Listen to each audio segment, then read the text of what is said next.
میرے عزیزو، اگر ہم دیکھیں پیدائش کا پہلا باپ اور اس کے اندر خدا کے کلام میں لکھا ہوا ہے کہ خدا نے ہوا اور آدم کو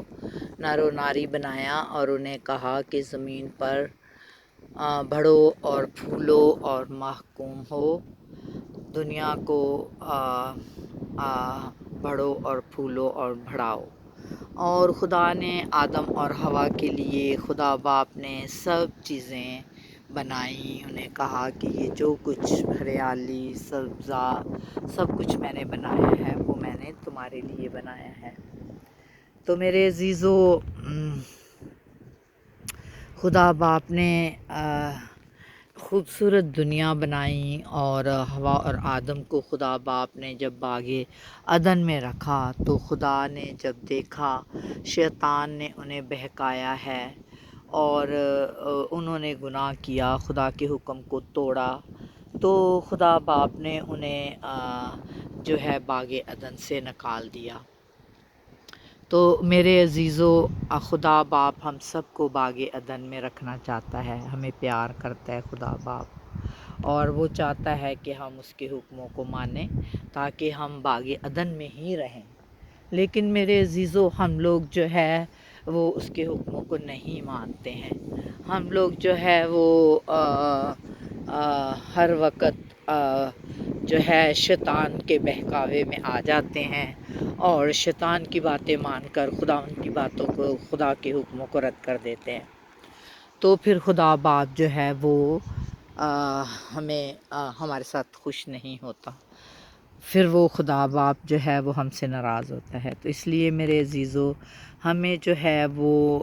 خدا باپ کے حکموں کو ماننا ہے تاکہ ہم جو ہے دکھوں، آزمائشوں، مصیبتوں میں نہ پڑیں۔ تو خدا باپ نے یہ خوبصورت جو کائنات ہے یہ ہمارے لیے ہی بنائی ہے، اس نے یہ سب کچھ جو ہے وہ ہمارے لیے ہی پیدا کیا ہے تاکہ ہم انسان خوش رہیں۔ لیکن ہم جب آزمائشوں اور مصیبتوں میں پڑتے ہیں تو ہم جو ہے وہ اپنے کاموں کی وجہ سے پڑتے ہیں۔ تو خداوند کا حکم ہے کہ ہم اس کو پورے دل، پوری جان اور پوری طاقت، پوری اپنے دل و جان سے اسے پیار کریں میرے عزیزو۔ تو دل و جان سے جب ہم خدا کو پیار کرتے ہیں تو پھر ہم شیطان کے بہکاوے میں نہیں آتے ہیں، پھر ہم شیطان کی باتوں کو نہیں مانتے ہیں۔ تو اس لیے میرا آج کا یہی پیغام ہے کہ ہم خدا کے حکموں کو مانیں، ہم خدا سے پہلے نمبر پر اپنے پورے دل جان سے پیار کریں، پھر ہم خدا ان کے حکموں کو اپنے پورے دل جان سے مانیں، اور اس کے حکم یہی ہیں کہ ہم جو ہے محبت کریں، اپنے پڑوسی سے اپنی مانت پیار کریں، ہم جو ہے وہ اپنے ستانے والوں کے لیے دعا کریں، ہم اپنے دشمنوں سے پیار کریں۔ میرے عزیزو، ہم انسان کیا کرتے ہیں، ہم ایک دوسرے پر بلیم لگا، اس کے اوپر تہمتیں لگا، اس کے اوپر بغیر وجہ کے، بغیر دیکھے کسی کے اوپر تہمت لگا دیتے ہیں، کسی کے اوپر الزام لگا دیتے ہیں۔ تو میرے عزیزو، خدا باپ جو ہے وہ ان چیزوں کو پسند نہیں کرتا، جس کی وجہ سے ہم لوگ دکھوں میں پڑتے ہیں۔ کسی کے اوپر الزام لگانا، آپ نے سنا ہوگا جب نوح جو ہے اس نے جب